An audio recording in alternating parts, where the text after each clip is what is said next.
서울의 저출산 문제에 대해 전문가 그리고 시민들의 목소리를 앞서 들어보셨는데요. 지금부터는 서울에서 자녀를 키우고 있는 한 여성을 모시고 실제 출산과 양육에 어떤 어려움이 있고 또 현실적으로 필요한 정책은 무엇인지 등을 꼼꼼히 살펴보도록 하겠습니다. 정치하는 엄마들의 조성실 활동가 스튜디오에 나오셨습니다. 안녕하십니까? 네, 반갑습니다. 네, 이번 취재를 맡았었죠. 김대우 기자도 자리에 함께했습니다. 어서 오세요. 네, 안녕하십니까?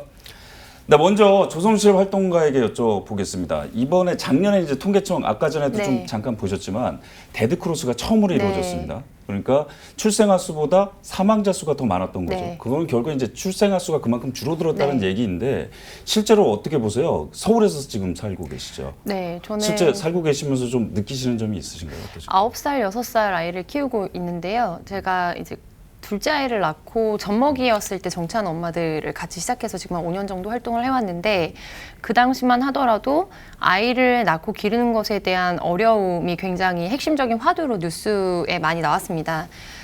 그리고 그때 예상했던 게 2031년경에 데드크로스가 이루어질 수 있다라는 어떤 통계적인 예상들이 이루어졌는데 생각보다 급속하게 더 초저인구화가 이루어지고 있고 그거를 되게 실감하는 게 아이를 동반해서 뭔가 생활을 하고 있는 그 하나의 그룹이 굉장히 훨씬 더 소수자가 돼가고 있구나라고 확인할 때가 되게 많아요. 저희 어머님만 해도 네. 저게 형제가 3명이거든요. 네. 근데 요즘은 3명 형제 있는데 거의 볼 수가 없습니다. 아, 네. 다둥이 가정은 좀 찾아보기 이례적이기도 하고, 그러니까 기본적으로 예를 들면 저희가 86년생이고 한 10년 정도 전에 아이를 출산을 해서 굉장히 이른 시기에 아이를 출산한 경우인데 제가 아이를 출산할 때만 하더라도 아이를 낳을까 말까를 고민했다면 지금 어떻게 보면 결혼을 고민하는 한 10년 이후에 이 시점을 맞고 있는 세대들은 결혼을 왜 해야 하지? 아이를 왜 낳아야 하지? 라고 굉장히 시대정신이나 기준점 자체가 많이 바뀌었다는 생각이 많이 들어요.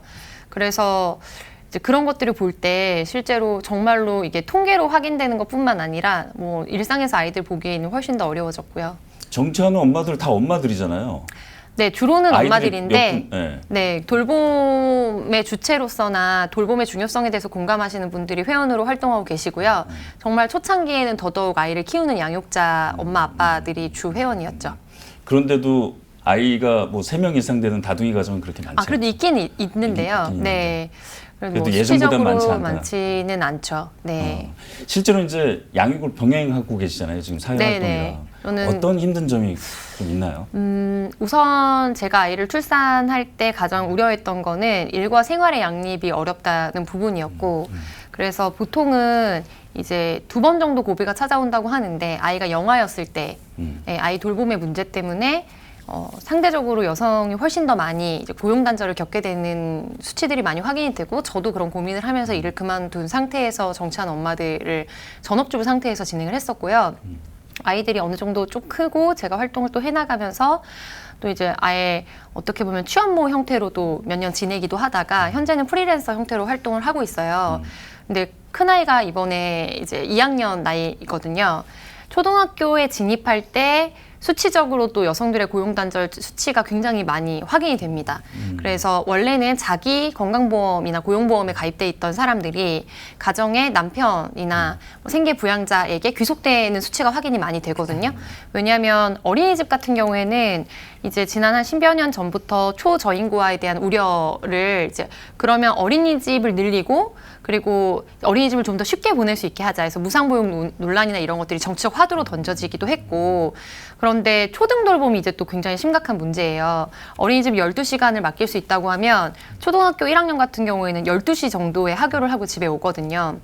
그러니까 뭐 단순히 대단히 뭐 스카이캐슬 같은 교육열이나 뭔가 그런 욕망이 없더라도 실제적으로 실질적인 필요에 의해서 아이들이 돌봄을 대체할 수 있는 학원을 많이 다니고 그래서 인기가 많은 학원이 학원차 선생님의 손에서 다른 학원차의 손으로 안전하게 인계해 주는 걸로 입소문이 난 학원 이런 맞습니다. 데들이 지금 많이 말씀하셨던 있죠. 것처럼 사실 사회활동이랑 양육을 같이 동시에 한다는 건 쉽지 않습니다. 네. 요즘 지금의 현재 대한민국의 시스템에서는 네. 쉽지 않은데 여기서 좀 화제를 좀 바꿔서 우리 김대우 기자한테 좀 여쭤보도록 하죠. 네. 김대우 기자, 이게 취재를 하면서 많은 분들을 만나셨죠. 뭐 네. 전문가들도 만나보고 일반 시민들도 만나보고 뭐가 제일 고민이라고 합니까? 한 시민은 집값이 너무 비싸서 서울에서 결혼을 하고 또 아이를 낳을 엄두가 안 난다. 이렇게 말을 했습니다. 그러니까 결혼 출산 생각은 있는데 할 수 없을 것 같다라고 덧붙였는데요. 이 말 10대가 한 말입니다. 10대들도 벌써 이런 생각을 한다는 거죠.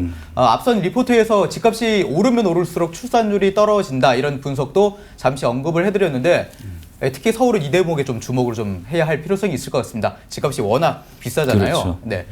내가 결혼을 하고 이렇게 비싼 집을 구하고 또 아이를 낳고 가정을 꾸리면서 과연 내가 행복하게 살 수 있을까? 이런 않죠. 불안 심리가 크게 작용을 하고 있다. 이렇게 좀 해석을 할 수가 있겠는데요. 그러니까 이런 해석을 뒷받침해주는 조사 자료는 뭐 워낙 많았고요.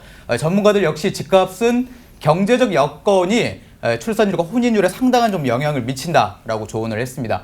자, 그리고 앞서 리포트에서도 잠시 소개해드렸지만 저희가 신촌에서 시민 100명을 대상으로 앙케이트 조사를 좀 해봤는데요. 두 가지를 물어봤습니다. 결혼이 망설여지는 이유와 출산이 망설여지는 이유였는데 지금 영상에서 보실 수 있는 것처럼 한 질문마다 3개의 문항을 줘서 고르도록 좀 했거든요. 결혼을 망설이는 이유에 대해서는 나만의 행복을 추구하기 위해서라는 답변이 가장 많았습니다. 그러니까 혼자 사는 게 더 편해 이런 이야기였는데 속뜻을 좀 살펴보면 누군가와 결혼을 해서 또 집을 구하고 가족을 책임지는 게 자신이 없다. 뭐 이렇게 좀 풀이할 수가 있겠고요. 서두에 말씀드린 내용과 비슷하죠. 그리고 출산이 망설여지는 이유에 대해서는 돈을 가장 많이 선택을 했거든요. 아이를 낳고 키우려면 정말 많은 돈이 필요하지 않습니까? 그리고 이런 돈을 또 마련하기 위해 서울에서는 맞벌이 하시는 부부들 많은데 또 맞벌이를 하면 그만큼 그에 따른 또 어려움이 또 따르잖아요. 이런 것들이 이미 결혼과 출산을 통해 얻을 수 있는 행복보다 더 크게 자리 잡았다. 이렇게 좀 볼 수가 있겠습니다. 이게 보면은 그러니까 경제적인 이유 때문에 많이들 포기를 좀 하시는 것 같아요. 네, 실질적으로 경제적인 부담이나 필요가 굉장히 큰 게 육아인 게 맞고, 근데 이제 그 수치상으로 뭐 확인되거나 여러 앙케이트 결과에 좀 깊은 뜻을 좀 더 종합적으로 볼 필요는 있는 것 같아요. 그러니까 보통은 특별히 지금 출산이 적정 시기라고 이른바 일컬어지는 세대들을 특징 지으면서, 그러니까 어떻게 보면은 뭐 되게 굉장히 편견에 기반한 말은 형제 없이 자란 세대들이 많아서 뭐 이렇게 비하하시는 경우들도 있고, 아니면 자기 자신의 행복을 추구하기 때문에 이렇게 개인화된 성향을 이제 세대 정신으로 꼽으시는 경우들이 있는데, 저는 이제 정치나 언론이 그 어떤 수치나 지표를 바라볼 때 굉장히 잊어서는 안 되는 관점 중에 하나가 그게 욕망이 아니라 불안이라는 걸 이해할 필요가 있을 것 같아요.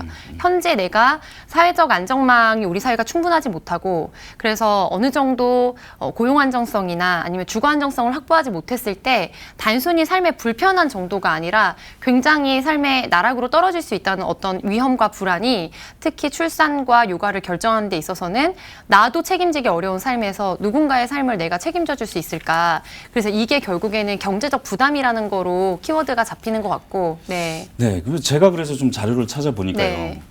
그런 문제들 때문에 그 인식을 하고 정부에서도 네. 지원책을 많이 내놨습니다. 지난 15년 동안에 보니까 한 225조 원 정도를 쏟아부었더라고요. 네. 근데 피부에 와닿는 게 없습니다. 네, 맞습니다. 정말 실제로 필요한 정책은 뭐라고 생각하시나요? 정치하는 엄마들에서도 그렇고 저도 개인적으로 가장 중요하게 생각하는 부분은 한 3가지 정도 축으로 볼 수 있을 것 같은데요. 첫 번째는 노동 유연성의 확보라고 볼 수 있을 것 같습니다. 그리고 노동 인권이죠. 왜냐하면 우선 아이를 낳았을 때 일을 그만두고 비용을 보조해 주는 것보다 직장을 유지해서 20살이 될 때까지 경제활동을 양 부모가 혹은 뭐 혼자서 아이를 키우시는 분이 해나가도록 유지하는 게 훨씬 더 가계에도 플러스거든요. 그렇죠. 예, 그렇기 때문에 일을 그만두지 않고 우리 사회가 이렇게 노동 유연성이 부족하기 때문에 다시 복귀할 수가 없어요.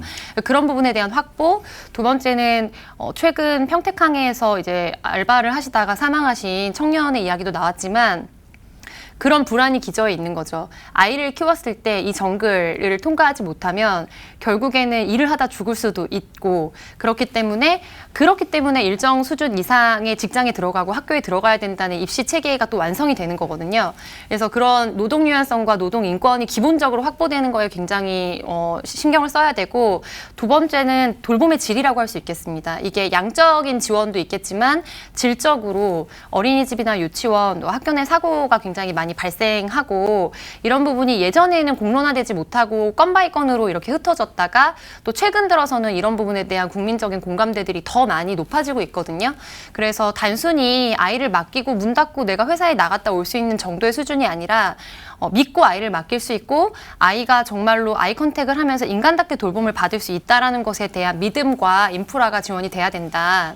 지금 이제 어떻게 보면은 정리하셨던 것이 네. 이제 출산과 양육은 결국엔 노동이랑도 연계가 돼야 되는 거고 네, 또 삶의 질과 보면 연계되는 주거도 거죠. 그렇고 경제도 네. 그렇고 교육도 그렇고 전반적으로 많이 연계가 돼야 네. 되는 것들이 굉장히 많습니다. 그래서 전문가들은 이 출산과 양육에 대해서 어떻게 생각하고 있는지 저희가 직접 들어봤습니다.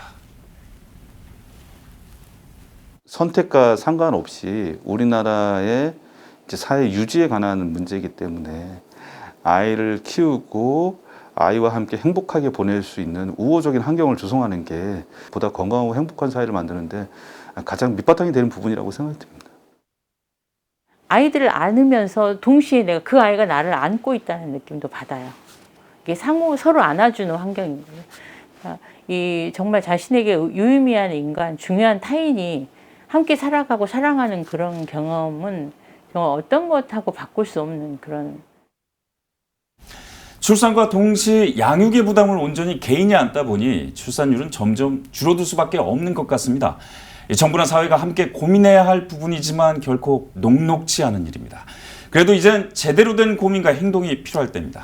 단순히 출산 장려를 떠나 주거, 교육, 경제 등 달라진 세상에 맞는 사회 시스템 전반에 대한 획기적인 대안이 나와야 할 것 같습니다. 두 분 말씀 잘 들었습니다. 감사합니다.